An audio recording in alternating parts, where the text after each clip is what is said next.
ধাইয়া হলো শনির রাশিচক্রে এমন একটি অবস্থান যেখানে শনি জন্ম রাশির চতুর্থ বা অষ্টম ভাবে অবস্থান করে।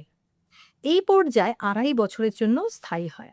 বর্তমানে সিংহ রাশির ঢাইয়া চলছে, তাই আমি দিব্যশ্রী সিংহ রাশির জাতক জাতিকাদের জন্য কি হতে চলেছে, কি হতে পারে, কিভাবে আপনারা থাকবেন, কিভাবে এই পর্যায়কে ফেস করবেন, সেটা কিন্তু আজকের ভিডিওতে বলব।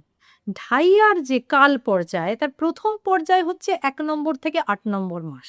শুরুতে হালকা বিঘ্ন, কর্মস্থলে অপ্রত্যাশিত বাধা, শরীরে অবসাদ, মানসিক চাপ এইগুলো কিন্তু হবে। পুরনো সমস্যা কিন্তু মাথাচাড়া দিতে পারে। মধ্য পর্যায়ে 9 থেকে 18th মাস, এই সময়টায় কিন্তু সবচেয়ে চাপের। এই সময় সংকট, পারিবারিক কলহ, স্বাস্থ্য সমস্যা, কর্মক্ষেত্রে মতবিরোধ, সিদ্ধান্ত নিতে উল্টোপাল্টা হয়ে যাচ্ছে, এইগুলো কিন্তু হতে পারে। আর লাস্টের মানে ১৯ থেকে ৩০ এই মাসটায় কিন্তু চাপ কিন্তু বাড়বে। ধৈর্য রাখতে হবে, পরিশ্রম করে যাবেন, পুরস্কৃত হবেন। শনি কিন্তু পুরস্কৃত করে, চাপ দেয় কিন্তু পুরস্কৃত করে। এই সময় পেশেন্স রেখে কিন্তু নিজের কাজ চুপচাপ পড়ে যাবে। সিংহ রাশিতে ঢাইয়ার যে প্রভাব, সেটা কি হতে পারে বিভিন্ন সেক্টরে, আমি সেটা আলাদা করে বলে দিচ্ছি যাতে আপনাদের বুঝতে সুবিধা হয়। কর্মজীবনে যারা যারা কর্মে রয়েছেন তাদের কিন্তু পদোন্নতিতে বিলম্ব হতে পারে, কর্তৃপক্ষের সাথে মতান্তর হতে পারে, পরিশ্রমের ন্যায্য স্বীকৃতি না পেতে পারে। নতুন ব্যবসা শুরু এই সময় না করাই ভালো, কারণ এমনি প্রবলেমে আছেন, ডিসিশনটা ভুল হতে পারে। অর্থনৈতিক অবস্থাটা কি হতে পারে? খরচা বাড়বে, ঋণের ভার হতে পারে, বিনিয়োগ ঝুঁকিপূর্ণ হতে পারে, লেনদেন এড়িয়ে চলুন এবং যা মোনোটোনাস কাজ করছিলেন সেই কাজেই মন দিন। নতুন কিছু হঠাৎ করে ঝাঁপাবেন না, কারণ এই সময় স্বাস্থ্যটাও মাথায় রাখতে হবে। হার্ট, পিঠ, হাড়ের সমস্যা এগুলো দেখা দিতে পারে।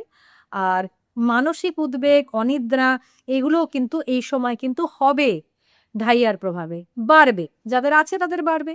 আর সম্পর্ক ও পরিবারের ক্ষেত্রে বলবো দাম্পত্য জীবনে টানাপোড়েন, পিতামাতার স্বাস্থ্য নিয়ে উদ্বেগ এবং সন্তানের বিষয়ে চিন্তা কিন্তু বাড়তে পারে। সন্তানের দিকে নজর রাখুন, বেশি চেঁচামেচি করবেন না, কিন্তু একটা বার্ড আই ভিউ দিন।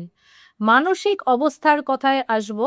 অহং মানে নিজে আমি একটা কি জানো এরকম যেন আসতে পারে, এগুলো কিন্তু করবেন না। বিনম্র হন, ডাউন টু আর্থ থাকুন, কারণ এই সময় কিন্তু অহং অ্যাটাক করে, অহংকার। সুযোগের দিকও আছে। শনি কিন্তু কঠোর পরিশ্রমীদের পুরস্কৃত করেন। এই সময় যে ভিত্তি করবেন ঢাইয়ার পর কিন্তু তা দীর্ঘস্থায়ী হবে।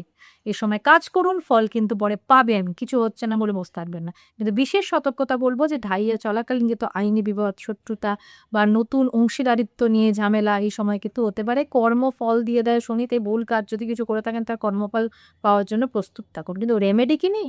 আছে। পরিত্রাণ ও রক্ষা পাওয়ারও কিছু উপায় আছে। কিছুটা পাবেন রক্ষা, 100% তো হয় না। তো যা ভুল করেছেন তার তো ফল পেতেই হবে। কিন্তু শনিবারের কিছু বিশেষ পুজো করুন। শনিবার সন্ধ্যাবেলা সর্ষের তেলের প্রদীপ জ্বালান। শনিদেবের মূর্তি বা ছবির সামনে কালো তিল ফুল বাইরে অর্পণ করুন। হ্যাঁ? বাড়ির মধ্যে নয়। আচ্ছা, দান ও সেবাও কিন্তু আপনাদের এই সময় কিছু করতে হবে। মানে প্রতি শনিবার কালো তিল, সর্ষের তেল, কালো কম্বল, লোহার জিনিস, এই ধরনের জিনিস যেটা আপনাদের সুবিধা তেমন কিছু দান করুন, গরিব মানুষদের খাওয়ান। শনির কোপ কিন্তু এতে আমি বলবো না যে চলে যায়, কিছুটা প্রশমিত হয়। শনির রত্ন হচ্ছে আপনারা সবাই জানেন যে নীলা, কিন্তু নীলা কিন্তু শনির খারাপ চলছে এটা নীলা পরে নেন কখনো না। অবশ্যই নিজের কুণ্ডলী ভালো করে দেখিয়ে কাউকে কনসাল্ট করে তবেই কিন্তু পড়বেন, নিজে নিজে করবেন না। আপনারা নিজে কি করতে পারেন? পিপল গাছের সেবা করুন। শনির বার সন্ধ্যেবেলায় পিপল গাছের জল দিন, সরষের তেলের প্রদীপ জ্বালান। পিপল গাছ কিন্তু শনির অত্যন্ত প্রিয়, সেই জন্য এটা অত্যন্ত ফলদায়ক হয়। এবং ধ্যান ও সংযমের মধ্যে থাকুন। অহংকার, রাগ, বাড়াবাড়ি এগুলো কিন্তু এড়িয়ে চলুন। নিয়মিত সূর্য নমস্কার করুন। সিংহ রাশির রাজগ্রহ সূর্য, তার আশীর্বাদ কিন্তু শনির প্রভাবকে লাঘব করে দেয়।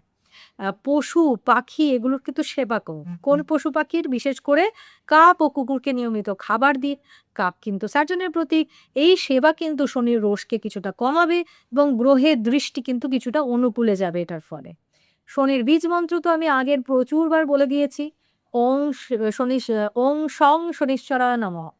ঠিক করে উচ্চারণ করবে। এটা কিন্তু ১০৮ বার তো করবেনই, কারণ নিয়ম কিন্তু ২৩,০০০ বার জপ করা। তো অত তো পারবেন না, মোটামুটি ১০৮ বার করার চেষ্টা করবেন। অন্তত ৫ মিনিট টাইম দেবেন, তাতেই হয়ে যায়। আর কিছু প্র্যাকটিক্যাল গাইডেন্স দেবো, সেটা হচ্ছে ঢাইয়া এই সময় কিছু জিনিস আছে ডুজ অ্যান্ড ডোন্টস বলে, যেগুলো আমরা করবো এবং করবো না। যেটা করবেন সেটা হচ্ছে নম্রতা এবং ধৈর্য রাখবেন, পুরনো সম্পর্ককে মেরামত করবেন, নিয়মিত রুটিন মেনে চলুন, স্বাস্থ্য পরীক্ষা করান, ঋণ পরিশোধের দিকে মনোযোগ দিন, পরোপকার করুন। আরেকটা হচ্ছে এই সময় কিন্তু স্যাটার্নের ঠিক করার জন্য কিন্তু বজরংবলী কিন্তু অত্যন্ত হেল্পফুল। বজরংবলীকে নিয়ে থাকুন।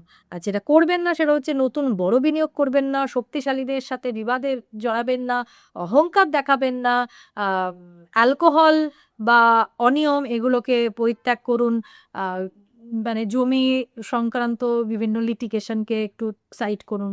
শনি ন্যায়ের দেবতা, তিনি কিন্তু কর্মফলদাতা, শত্রু নন। ঢাইয়া হলো মানে পরিশুদ্ধির কাল, সংযম, সেবা, সাধনা এগুলো যদি থাকে, ব্যক্তিগত কুণ্ডলী বিশ্লেষণ করে নিন, এগুলো থাকলে কিন্তু ঠিকঠাকই থাকবে, এগুলো কিন্তু আপনাকে হেল্প করবে। সেই জন্য আপনারা সবাই ভালো থাকুন, সতর্ক থাকুন, সাবধানে থাকুন এবং নিজের লাইফস্টাইলটা চেঞ্জ করার দিকে মনোযোগ দিন। নমস্কার।